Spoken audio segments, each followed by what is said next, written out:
तपाई पनि केही कन्टेन्ट क्रिएटर हुनुहुन्छ भनेदेखि यो सेटिङ तपाई बिर्सेर पनि तपाईले अफ गर्नु भने तपाईको आईडी डिएक्टिभेट हुन सक्छ, तपाईको आईडी रेस्ट्रिक्टेड हुन सक्छ, तपाईको आईडी उड्न सक्छ। त्यसैले यो इम्पोर्टेन्ट सेटिङ तपाई यदि हेर्न चाहनुहुन्छ भनेदेखि, तपाई सेटअप गर्न चाहनुहुन्छ भनेदेखि यो भिडियोलाई लास्टसम्म हेर्नुहोला। त्यसपछि तपाईले इजी तरिकाले आफ्नो मोबाइल सेटिङमा गएर तपाईको सेटिङ अन गरिसकेपछि तपाईको आईडी एकदम सुरक्षित हुनेछ, एकदम सेक्योर हुन्छ। त्यसको लागि तपाईले यो भिडियोलाई लास्टसम्म हेर्नुहोला।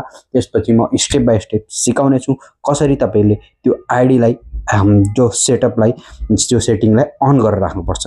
त्यसको लागि म भिडियो स्टार्ट गर्नुभन्दा पहिला एक सानो रिक्वेस्ट गर्न चाहन्छु, यदि तपाईँ हाम्रो च्यानलमा नयाँ हुनुहुन्छ भने च्यानललाई सब्स्क्राइब गरिदिनु र फेसबुकबाट हेर्दै हुनुहुन्छ पेजलाई पनि फलो गरिदिनु। साथीहरु, म स्क्रिन शेयर लगाइदिने छु, त्यहाँ गएर तपाईँ लाइभ प्रुफ हेर्नु होला।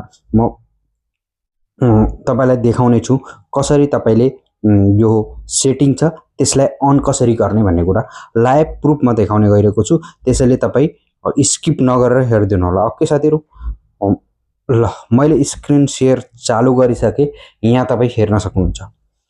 म जाने छु, म एक एक्जाम्पलको लागि कसैको आईडी देखाएर तपाईलाई देखाउने छु। यो फेसबुकमा म गएँ, फेसबुकमा गइसकेपछि हेर्नु होला। त्यसपछि तपाईको 3 डटमा जानु, 3 डटमा गइसकेपछि म तपाईलाई देखाउने छु। त्यसपछि हेर्नु होला सेटिङ एन्ड प्रिभेन्सीमा जानु होला। यसमा क्लिक गरिसकेपछि त्यसपछि तपाईको फेरि सेटिङमा जानु होला। फेरि सेटिङमा गइसकेपछि म तपाईलाई स्टेप बाइ स्टेप देखाउँछु। डिफल्ट अडियन्स सेटिङ छ नि, त्यो सेटिङलाई क्लिक गर्नु होला। त्यसपछि तपाईको पब्लिक छ कि छैन यो हेर्नु होला। कस्टम राखेको छ नि, कस्टममा नराख्नु होला कहिले पनि है, फ्रेन्ड्समा पनि नराख्नु होला। यदि तपाईको भिडियो राख्नुहुन्छ भनेदेखि तपाई फ्रेन्ड्समा मात्रै जानेछ, पब्लिकमा जाँदैन। त्यसैले तपाईको इन्गेजमेन्ट रिच फलोवर बढ्दैन। यो पब्लिकमा मैले अलरेडी सेटअप गरिसकेको छु तपाईहरुलाई देखाउनलाई। कन्फर्म गर्नु होला, त्यसपछि डन गर्नु होला। त्यसपछि तपाईलाई अर्को एक सेटिङ छ कन्टेन्ट प्रिफरेन्स।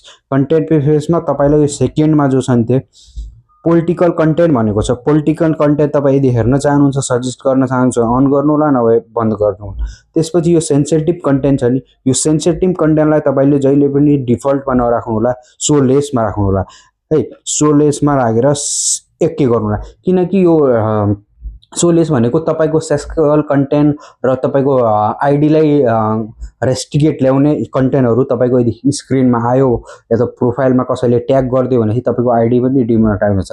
त्यसैले सो लेस भनेको हेर्न चाहन्न, नदेखाउने भन्न खोज्यो है। त्यसपछि तपाईको यो भयो। यो त्यसपछि तपाईलाई म अर्को देखाउने छु, how to people find your content contract you, who can send your friend request भनेको छ। फ्रेन्ड रिक्वेस्ट कसले पठाउने भनेको छ। यहाँ एभ्रीवान राख्नु होला है, एभ्रीवान। मैले त अलरेडी राखेको छु। त्यसपछि who can see your friend list भनेको छ। फ्रेन्ड लिस्ट कसैलाई देखाउन छ, यदि तपाईले देखाउन चाहनुहुन्छ भने वान लिमिट गर्नुस्, फ्रेन्ड्स गर्नुस् है, त्यो तपाईको इच्छा हो। मैले पब्लिक गरिदिएको छु।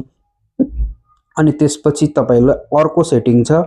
त्यसपछि यहाँ पोस्टमा जानु होला। पोस्टमा गएर तपाईको यदि पोस्ट जो फ्युचर पोस्ट पब्लिक छ कि छैन यो कुरा पनि चेक गर्नु होला। मैले पब्लिक राखेको छु, हेर्नु होला। सेभ गरिसके त्यसपछि तपाईको यहाँ जानु हो स्टोरी।